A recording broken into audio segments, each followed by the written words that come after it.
आज हम लोग इस वीडियो में रस के अवयव यानी रस के अंग के विषय में अध्ययन करेंगे।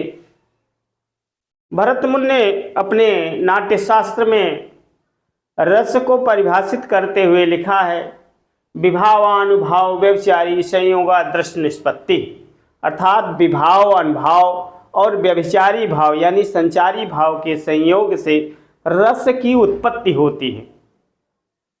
रस की उत्पत्ति यानी उस अस्थाई भाव की उत्पत्ति होती है।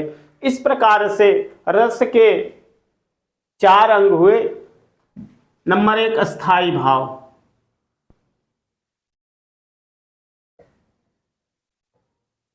अस्थाई भाव। दूसरा है विभाव, विभाव। तीसरा है अनुभाव।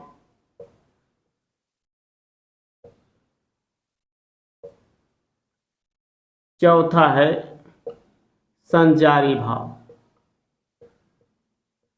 संचारी भाव को व्यभिचारी भाव भी कहते हैं।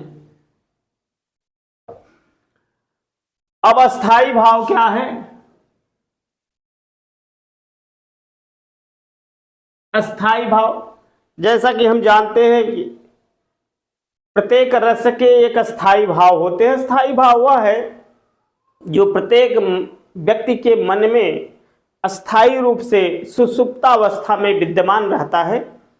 अनुकूल परिस्थिति पाने पर वह उत्पन्न होता है। अनुकूल परिस्थिति कब आती है? जब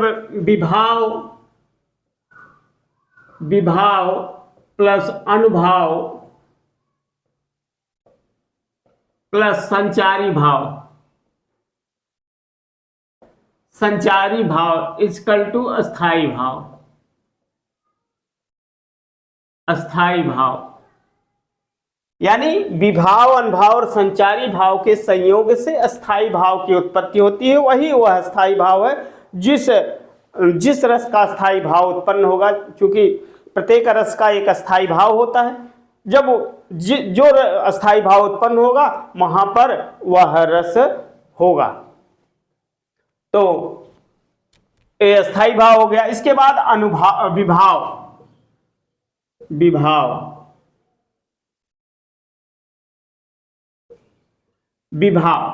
विभाव वह है जिसके कारण से,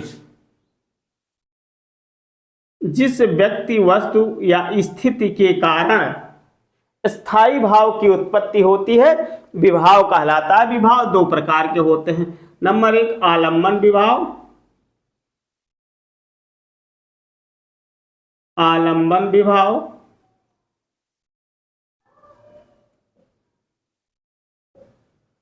और दूसरा है उद्दीपन विभाव, उद्दीपन विभाव।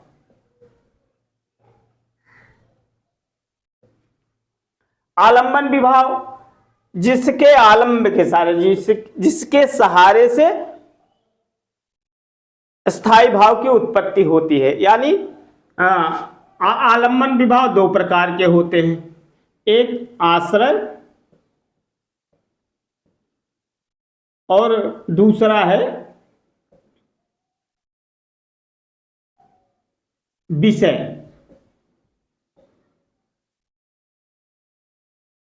अब आश्रय क्या है? आश्रय नायक और विषय नायिका।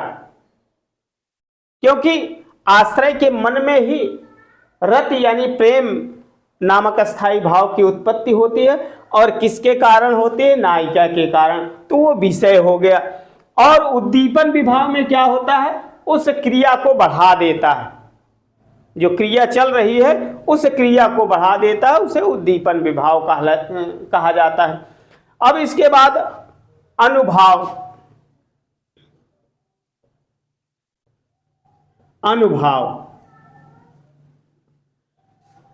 भाव का बोध कराने वाले यानी अस्थाई भाव का बोध कराने वाले कारण अनुभाव कहलाते हैं। अनुभाव मुख्यतः 4 प्रकार के होते हैं। नंबर 1 कायिक,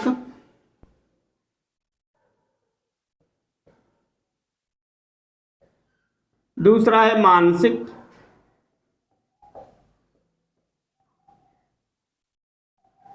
तीसरा है आहार,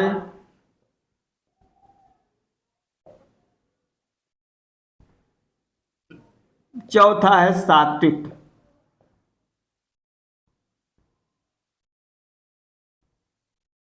सात्विक, ये 4 प्रकार के अनुभाव हैं। अब कायिक है शारीरिक चेष्टाएं, जैसे आंख, भौहें, अंग, हाथ पैर, ये कायिक के अंतर्गत आते हैं। मानसिक में जो मन में हर्ष, विषाद आदि उत्पन्न होते हैं, प्रदर्शित करते हैं, वो मानसिक अनुभाव के अंतर्गत आते हैं। आहार, आहार माने कृत्रिम वेशभूषा, यानी मन के माफिक कृत्रिम वेशभूषा आहार के अंतर्गत आते हैं। सात्विक आंगिक विकार के अंतर्गत आते हैं। ये मुख्यतः 8 प्रकार के होते हैं। सात्विक अनुभाव 8 प्रकार के होते हैं। इस प्रकार से अनुभाव हुए। इसके बाद आता है संचारी भाव। संचारी भाव वह भाव है जो अस्थाई भाव को पुष्ट करता है और सभी रसों में संचरण करता रहता है, इसीलिए इसे व्यभिचारी भाव भी कहा जाता है।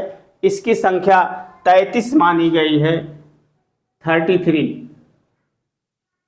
ये रस के अंग यानी रस के अवयव के अंतर्गत ये सब आते हैं। धन्यवाद।